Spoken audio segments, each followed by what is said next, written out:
Guerre en Ukraine, Volodymyr Zelensky qui emprisonne ses opposants politiques? Pourquoi c'est à nuancer? En se basant sur des propos de la future chef du renseignement américain désignée par Donald Trump, de nombreux internautes affirment que le président ukrainien aurait enfermé ses opposants politiques. Le président ukrainien Volodymyr Zelensky enferme-t-il ses opposants politiques?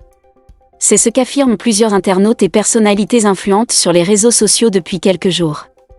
Ces affirmations citent pour la plupart des propos attribués à l'américaine Tulsi Gabbard, désignée par Donald Trump comme la future chef du renseignement des États-Unis. Elle apparaît dans un extrait vidéo, doublé en français, dans lequel on entend « Regardez quel type de démocratie Zelensky est en train de mener en Ukraine ». Il n'a pas seulement emprisonné ses opposants politiques, très tôt. Il a interdit l'ensemble de leurs partis politiques. Il a fermé tous les médias qui n'étaient pas contrôlés par lui et son gouvernement, essentiellement. Il n'y a donc pas eu de liberté d'expression, pas de place pour une quelconque opposition politique, et il s'est ensuite attaqué à la religion. Il n'y a pas de liberté religieuse dans ce pays, il a fait fermer la deuxième plus grande église chrétienne. Bien que datant de 2023, cet extrait vidéo est authentique. Il provient d'une interview donnée par Tulsi Gabbard, connue pour ses positions pro-russes, à l'émission politique conservatrice The Rubin Report. On peut d'ailleurs trouver l'extrait complet sur la chaîne YouTube de la femme politique. Des personnalités considérées comme proches de la Russie arrêtées.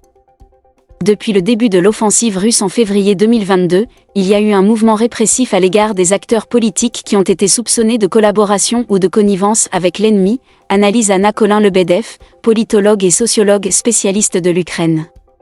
C'est passé par l'interdiction d'un certain nombre de partis politiques, dont le bloc d'opposition, qui était issu lui-même du Parti des régions.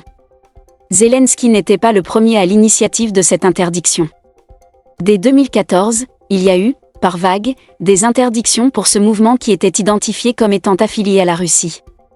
Comme le rapportait Libération, le président ukrainien a en 2022 suspendu 11 partis politiques en raison de leurs liens supposés avec la Russie. L'arrestation politique qui a fait le plus de bruit est celle de Viktor Medvedchuk, proche de Vladimir Poutine et accusé d'avoir œuvré à accueillir l'occupant russe sur le sol ukrainien.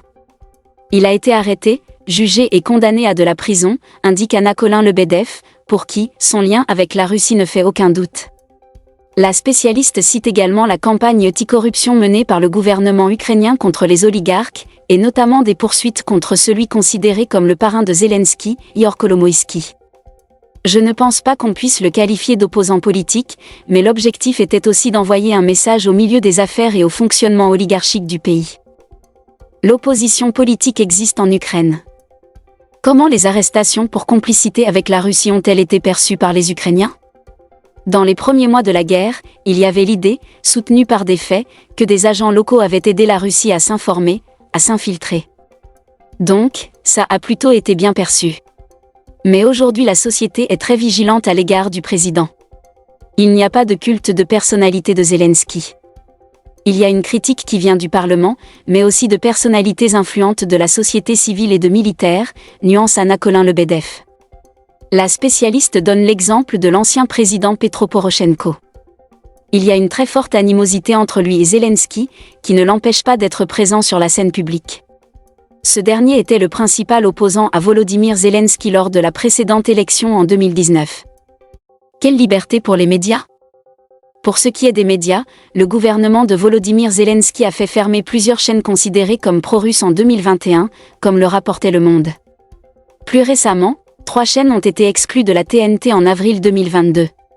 Une situation dénoncée par des ONG comme Reporters sans frontières.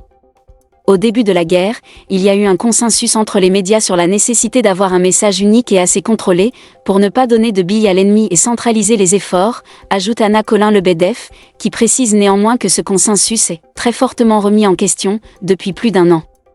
Il y a déjà eu des cas de pression sur les journalistes de la part de l'administration présidentielle.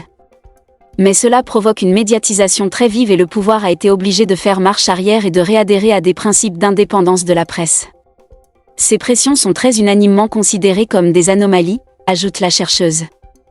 Pas de liberté religieuse en Ukraine? Enfin, concernant la liberté de culte, 20 minutes a déjà vérifié les affirmations selon lesquelles la religion orthodoxe aurait été interdite par le gouvernement. Le Parlement ukrainien a adopté le 20 août une loi visant l'Église orthodoxe ukrainienne. Cette dernière est rattachée à l'Église orthodoxe russe, considérée comme un allié du régime russe. Toutefois, il existe plusieurs églises orthodoxes en Ukraine qui ne sont pas visées par cette loi.